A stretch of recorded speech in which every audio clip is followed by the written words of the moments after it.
എല്ലാവർക്കും എൻ്റെ പുതിയ വീഡിയോയിലേക്ക് സ്വാഗതം. ഇന്ന് ഞാനൊരു റെസിപ്പി വീഡിയോ ആയിട്ടാണ് കേട്ടോ വന്നിട്ടുള്ളത്. ഇന്ന് ഉച്ചത്തെ കറിയാണ്, വെണ്ടയ്ക്കപ്പുളി എന്നാണ് പറയുക. അതിൻ്റെ വീഡിയോ ആണ് ഞാൻ ഇടുന്നത്. അപ്പോൾ അത്രയും വെണ്ടയ്ക്ക മുഴുവൻ എടുക്കണില്ല. അതിന് ഒരു 6-7 എടുത്ത് നന്നായി കഴുകിയിട്ട് അത് ചെറിയ ചെറിയ കഷ്ണങ്ങളാക്കി വട്ടത്തിൽ മുറിച്ചിട്ട് അതുകൊണ്ട് വെണ്ടയ്ക്കപ്പുളി ഉണ്ടാക്കുകയാണ് കേട്ടോ. അപ്പോൾ ഈ കറി ചോറിനോ ചപ്പാത്തിക്കോ ദോശയ്ക്കോ എല്ലാറ്റിനും എടുക്കാൻ പറ്റും.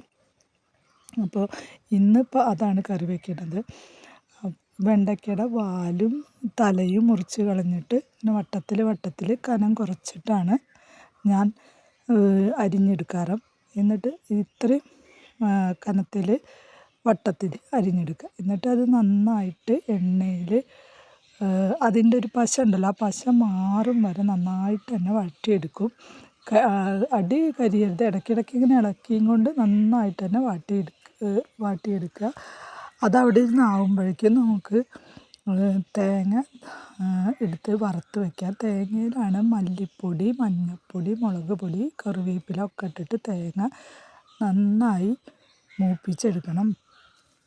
തേങ്ങ ഒരു അധികം വെണ്ടയ്ക്ക ഇല്ലാത്തതുകൊണ്ട് തന്നെ ഞാനൊരു മുറി തേങ്ങ മുഴുവൻ എടുത്തിട്ടില്ല. അര ഭാഗമാണ് അതിന് ചിരകി എടുത്തിട്ടുള്ളൂ. അധികം വെണ്ടയ്ക്ക ഇല്ലല്ലോ, അപ്പോൾ ഒരുപാട് അരപ്പ് വേണ്ടാന്ന് വിചാരിച്ചിട്ടാണ് ഞാൻ കുറച്ച് തേങ്ങ ചിരകി എടുത്തത്.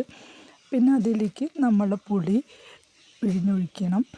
ഈ വെണ്ടയ്ക്കപ്പുളി വയ്ക്കാൻ വളരെ എളുപ്പമാണ് കേട്ടോ, പെട്ടെന്ന് തന്നെ ആവും. അപ്പോൾ ഞാൻ ഇന്നത്തെ ദിവസം അതാണ് കറി വയ്ക്കുന്നത്. അപ്പോൾ പുളി പിഴിഞ്ഞ് ഒഴിച്ചത് തിളച്ച് വരുമ്പോഴേക്കും അതിലേക്ക് വെണ്ടയ്ക്ക ഇട്ട് കൊടുക്കുക. വെണ്ടയ്ക്കപ്പുളിയിൽ ഇതിൽ ഉപ്പ് മാത്രം ഇട്ട് കൊടുത്താൽ മതി കേട്ടോ, ബാക്കിയെല്ലാം നമ്മൾ അരപ്പിൽ ചേർത്തിട്ടുണ്ട്. അത് വെണ്ടയ്ക്ക നന്നായിട്ട് തിളച്ച് വന്നതിൻ്റെ ശേഷം നമ്മൾ അരച്ച് വെച്ച അരപ്പ് കൂടി അതിൽ ചേർത്താൽ പിന്നെ ചെറിയ ഉള്ളിയും കറിവേപ്പിലയും താളിച്ചൊഴിക്കുക. അത്രേ വേണ്ടൂ. വളരെ പെട്ടെന്ന് കറി വെച്ചെടുക്കാൻ പറ്റും. ഇതിൽ കുറച്ച് സമയം പോണത് ഈ വെണ്ടയ്ക്ക ഒന്ന് വാട്ടി വരാൻ വേണ്ടിയിട്ടാണ്. അതിൻ്റെ ആ വഴുപ്പ് ഒന്ന് പോകാൻ വേണ്ടിയിട്ട് മാത്രമുള്ള സമയമാണ് വേണ്ടു. അത് വെണ്ടയ്ക്ക ചെറിയ തീയിലിട്ടിട്ട് ഇടയ്ക്കിടയ്ക്ക് ഇങ്ങനെ ഇളക്കി കൊടുക്കുക. അപ്പം അതിൻ്റെ ആ ഒരു വഴുപ്പ് അങ്ങോട്ട് പോയി കിട്ടും. പിന്നെ അത് കറി വയ്ക്കാൻ എളുപ്പമാണ് കേട്ടോ. അപ്പോൾ ഇതായിരുന്നു ഇന്നത്തെ ഉച്ചത്തെ ഞങ്ങളുടെ ചോറിനുള്ള ഒഴിച്ച് കറി കേട്ടോ. വെണ്ടയ്ക്കപ്പുളി ചോറും പിന്നെ ബീറ്റ്റൂട്ട് ഉപ്പേരിയാണ് ഉണ്ടാക്കിയത്. അപ്പോൾ ഞാൻ അതിലെ വെണ്ടയ്ക്കപ്പുളിയുടെ റെസിപ്പി മാത്രം നിങ്ങളായിട്ടൊന്ന് ഷെയർ ചെയ്യാണ് കേട്ടോ. അപ്പോൾ കറി ആകുമ്പോഴേക്കും ഞാനിത് ചെറിയ ഉള്ളിയും കറിവേപ്പിലയും താളിച്ചിട്ടിട്ടുണ്ട്.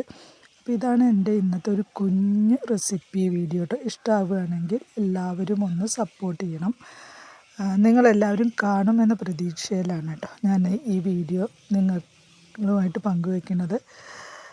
അപ്പോൾ രാവിലെ കുളിയും ബാക്കി കാര്യങ്ങളുമൊക്കെ കഴിഞ്ഞിട്ടാണ് ഞാൻ കറിയുടെ പരിപാടിയൊക്കെ നോക്കാറും. അപ്പോൾ ഇന്ന് ഞാൻ എളുപ്പത്തിന് ഒരു വെണ്ടയ്ക്ക പുളി ഉണ്ടാക്കി. ഇത് ചോറിനും പറ്റും, ചപ്പാത്തിക്കും പറ്റും, ദോശയ്ക്കുമൊക്കെ പറ്റും. അപ്പോൾ ഇതാണ് ഇന്നത്തെ എൻ്റെ റെസിപ്പി വീഡിയോ. ഇതിൻ്റെ കൂടെ തൈരും കൂടി ചേർത്ത് ചോറ് കഴിക്കാനാണ് കേട്ടോ ഏറ്റവും ടേസ്റ്റായിട്ട് എനിക്ക് തോന്നിയിട്ടുള്ളത്. അപ്പോൾ കാണുന്ന എല്ലാവർക്കും എൻ്റെ നന്ദി.